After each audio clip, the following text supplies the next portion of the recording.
अस्सलाम वालेकुम व्यूवर्स। आज हम पढ़ेंगे फेजेस ऑफ टीचिंग। तो यहाँ पर देखिए, इसको डिफ़ाइन करने वाले जैक्सन फिलिप थे और यहाँ पर 3 है तो there are 3 phases of teaching, यानी कि 3 है तो तदरीस करने के मराहल को बताया गया है।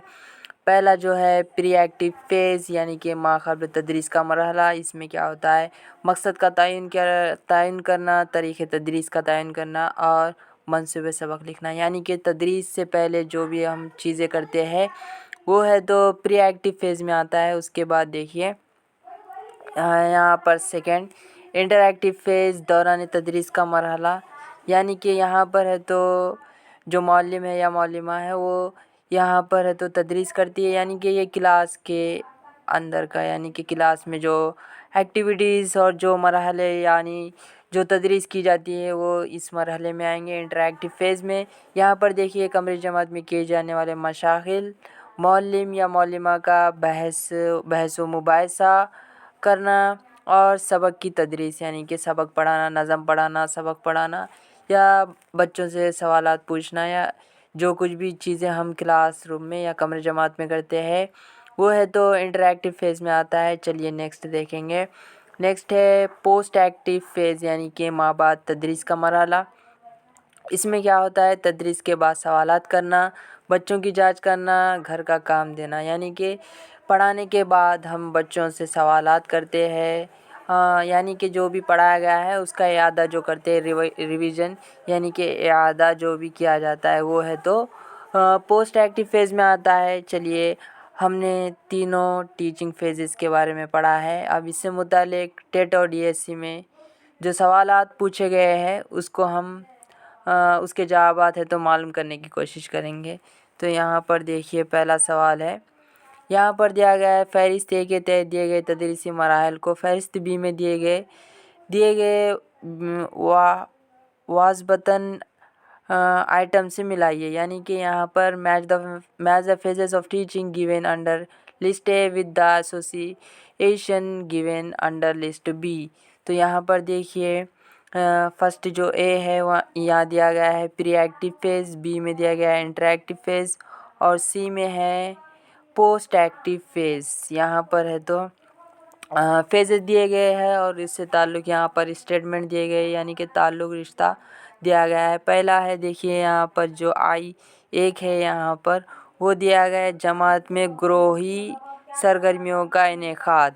फिर दूसरा है घर का काम देना और तीसरा है सबक का मंसूबा लिखना। तो हम जानते हैं जो प्री एक्टिव है यानी कि ए में क्या होगा, जो है तो सबक की यहाँ है क्या है यहाँ पर सबक का मंसूबा लिखना, यानी कि फर्स्ट में होगा 3।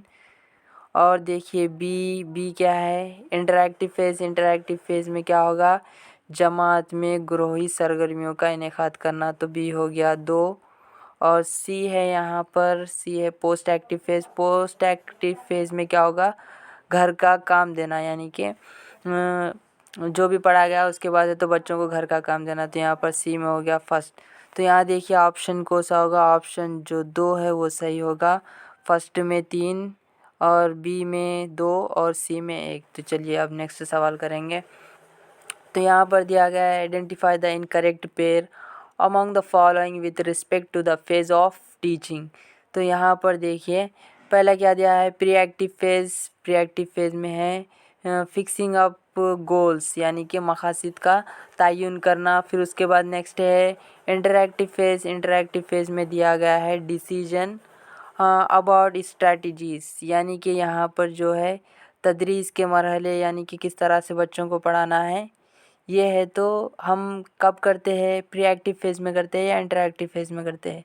तो यहाँ पर जो डिसीजन अबाउट स्ट्रैटेजीज़ है ये है तो फ़ेज़ 1 में आएगा, यानी कि प्री एक्टिव में आएगा ना कि इंटरएक्टिव में, तो ये गलत हो जाएगा। फिर देखिए नेक्स्ट क्या है पोस्ट एक्टिव फ़ेज़, यानी कि पोस्ट एक्टिव फ़ेज़ में क्या दिया गया है इवैल्यूएशन एंड फीडबैक, यानी कि जांच करना या बच्चों को है तो फीडबैक देना। तो ये भी सही होगा। तो यहाँ पर जो ऑप्शन बी है वो गलत होगा। तो यहाँ पर देख ही लेंगे ऑप्शन क्या दिया है, ऑप्शन ए बी सी दिया गया है। यहाँ पर रॉन्ग मालूम करना है तो यहाँ पर ए ए और सी राइट होंगे और बी गलत होगा, तो ये ऑप्शन नहीं हो सकता। फिर सिर्फ ए कहते ये भी नहीं होता, तो यहाँ पर क्या है, बी, सिर्फ बी है तो सही होगा, क्योंकि जो इंटरैक्टिव फेज में उसमें डिसीजन अबाउट स्ट्रैटेजीज नहीं बताया जाता है, वो है तो प्री एक्टिव फेज में आएगा। तो इस तरह से इस यहाँ पर हमने concept plus previous year questions को सॉल्व किया है। ठीक है, अगर वीडियो अच्छी लगी है तो लाइक कीजिए।